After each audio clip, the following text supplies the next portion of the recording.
Hi, it's Cayman with S&B Tanks, and today we're going to be installing our 68-gallon replacement tank on the 2017 and up Ford crew cab long bed trucks. If you already bought your S&B tank, find the QR code sheet in the white box that comes with the tank, and use your phone to scan this QR code. Just pull out your camera, scan the QR code, and it's going to take you to the installation instructions.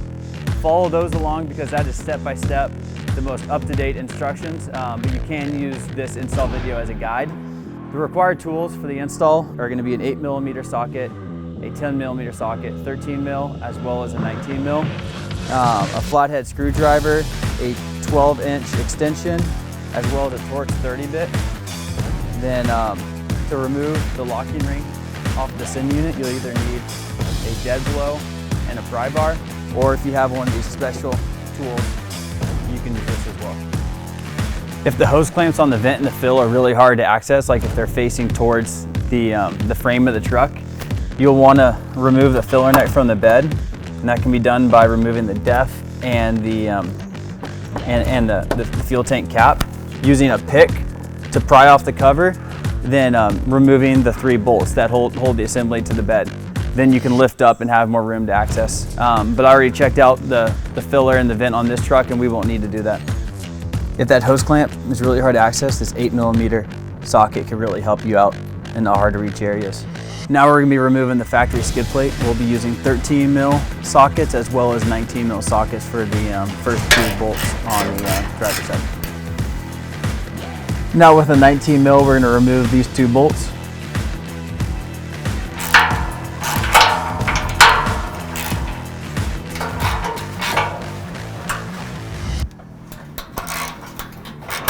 Now we're going to remove the feed and the return lines right here. So to start, we're going to pull out the red tab, then we're going to separate the 2 lines, then we're going to depress the yellow tab, then pull out the 2 lines. Next, we're going to be removing the electrical connector on the water separator. Just depress the top tab and pull off. Now with the Torx 27-bit, we're going to remove the screw for the water separator. This can be done after the tank's already out of the truck, but this is a good angle to do it, and might as well do it now. And this tank is almost completely empty, so we're not even going to worry about putting ratchet straps underneath the tank or using some kind of support when lowering the tank. But because of that, what I'm going to do now is I'm going to remove the electrical connector off the SIN unit on top of the tank, and you won't be able to see it, and it's done by feel, but we'll show you what it looks like after the tank's down. So you can either do it now, or you can wait until the tank's about 6 inches lower when you would have actually visibility on the electrical connector to disconnect it.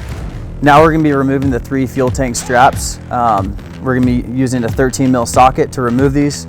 Please do not use air when removing these straps because you run the risk of breaking a cage nut. And if you do break a cage nut, all the cage nuts can be accessed by going either through the frame rail or on top of the cage nut here, besides the rear passenger one, and that one you'll have to leverage off with either a pry bar or an air hammer. And if you break these, you can replace them from Ford. Now you can remove the straps. These will not be reused. Now moving on to middle straps. If you aren't using ratchet straps after you do this middle strap, just use your knees or have someone else hold this part of the tank while you remove the front strap. So when I stuck my hand on to the top of the tank to remove the electrical connector from the SIN unit, this is how that electrical connector comes off. And this is where it is on the fuel tank. Depress this tab on top and pull out. And this is where it is on top of the tank. And this is where the electrical connector is on top of the tank. So I stuck my hand over and I depressed the tab and pulled out. Now using a 10mm socket, we're going to remove the 3 bolts holding the SIN unit guard on top of the ring.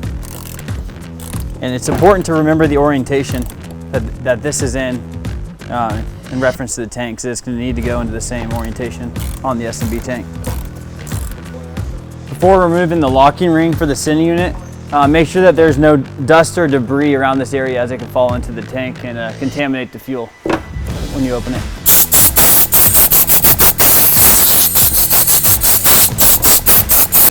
Now we're going to be removing the locking ring. Remember where these posts are facing in comparison to the tank. As when we put the cover on, the cover only opens for the fuel lines. And we'll be using a pry bar and a dead blow to hit this counterclockwise. If you do have this special tool, you can use this, or you can just take a couple of slugs at it.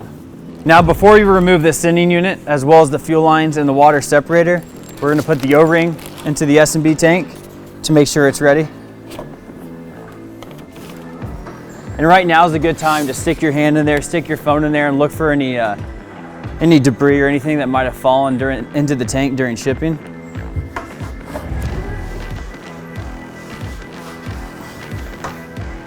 And you can also stick your phone in there with the flashlight and check around as well. Now we're gonna be removing the water separator as well as the lines, and we'll transfer everything over as one. So you can pull up on the lines.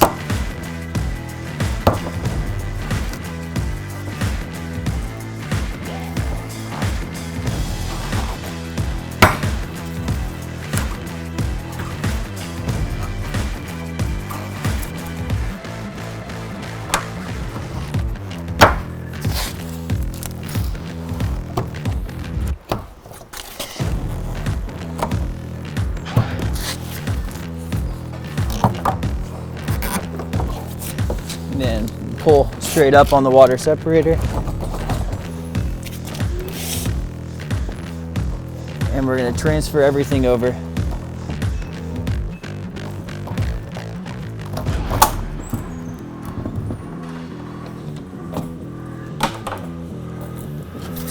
Before setting it into the S&B tank,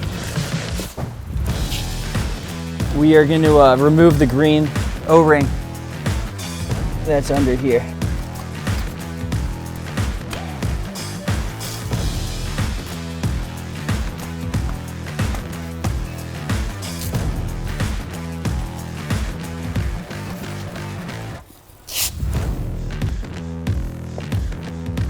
Then being careful with the float. We're going to drop it in.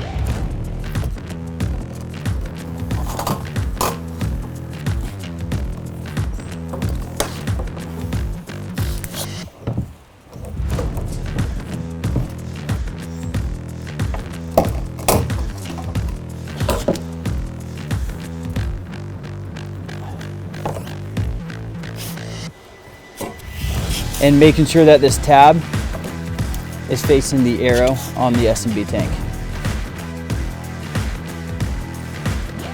Then we'll go back to here, make sure this is seated all the way down. Once it's seated all the way down, we'll put the screw under here while it's already in the truck to make it easier. Then while it's facing the arrow on the S&B tank, press down to get the springs to compress on the bucket. Then we'll get the locking ring started underneath the receiving teeth on the S&B tank. So before hitting the locking ring into place, make sure that the guard is facing the right way. So make sure that the posts are in the right orientation, because you want the little hole on this side, so when you rotate it, the electrical connector will be open, and as well as these fuel lines. You'll want some space here, so when it rotates, it'll be perfect. Now again, press down on the retaining ring to get it started underneath these teeth. Once you get it started underneath the teeth, and then you can grab your dead blow and pry bar to hit it into place.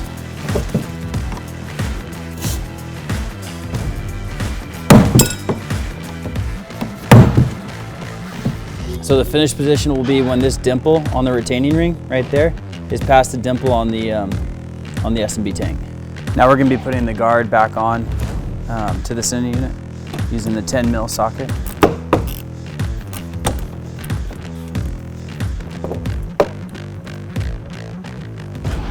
Now we're going to be transferring over the fill as well as the vent lines onto the S&B tank. Remember the orientation that these were in. And before putting the fill onto the S&B tank, we're going to put this one-way check valve into the fill hose with the arrow going into the tank. So we're going to put it into the hose with the arrow going into the tank, and we'll show you how to do that in a second. Now the one-way check valve goes into the fill hose just like that, with the arrow facing into the tank. We'll put that on, in the same orientation that it was on the stock tank. Also remember to get a nice tight seal on the hose clamp.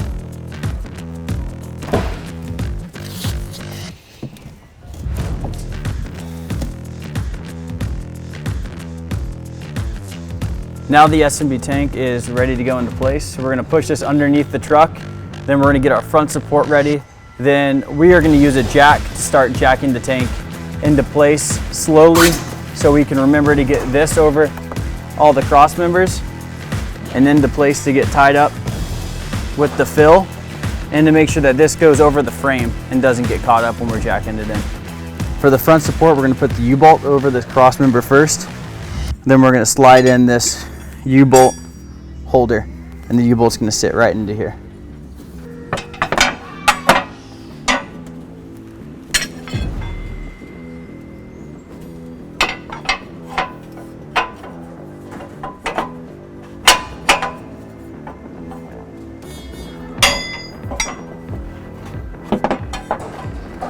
Before the tank's all the way into place, that front hose from the front rollover valve, we're going to route that over the cross members and all the way back to the filler hose.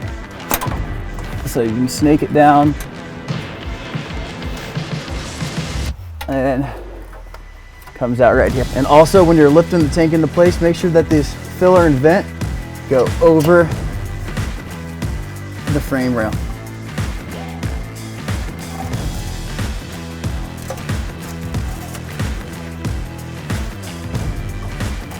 Now while the back part of the tank is supported, we're going to be doing the middle strap first. So again, with a 13 mil socket, start tightening the strap, again by hand. Now we'll be reconnecting the fuel lines, then we'll be securing the front support into place onto the U-bolt.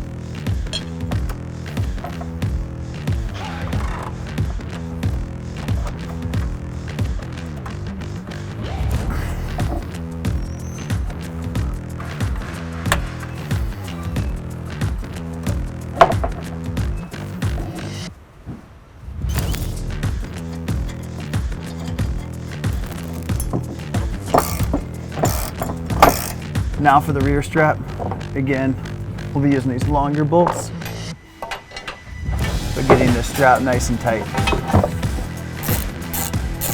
Lastly, we'll be installing the rear strap. You can get this side started by hand, as well as the other side, then drive them in with a ratchet. Now we'll be reconnecting the electrical connector onto the water separator. Don't forget to reinstall the screw that holds the water separator into place.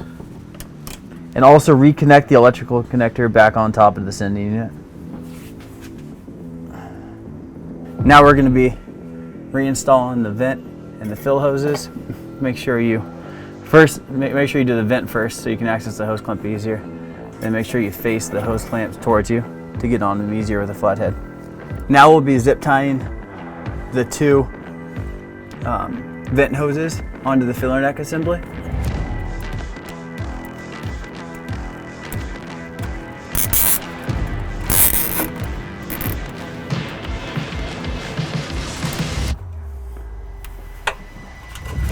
Find the rear one and zip tie that as well. If your truck didn't come equipped with a factory skid plate, then the installation is complete. But if it did, we do offer you the ability to space down the skid plate to reuse your factory skid plate. And now we're going to get that put in now. For the first mounting bracket on the skid plate, use the included S&B bolts. Place the spacer through, then find the cage nut.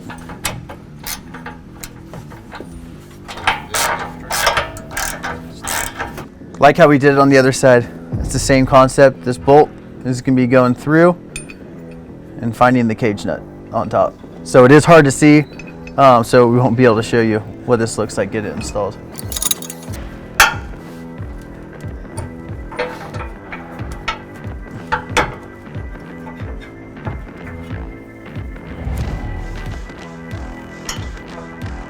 And for the rear brackets, we're going to be reusing the OEM bolts, so there is no spacer for the rear brackets. If you're having trouble getting these to reach, you can loosen up these nuts to get the brackets to line up better. Thank you very much for watching. If you have any questions, please give us a call or shoot us a message anytime. Please see the links below in the bio, and that will show you how to recalibrate your truck's distance to empty to show the accurate 68 gallons that your truck now has.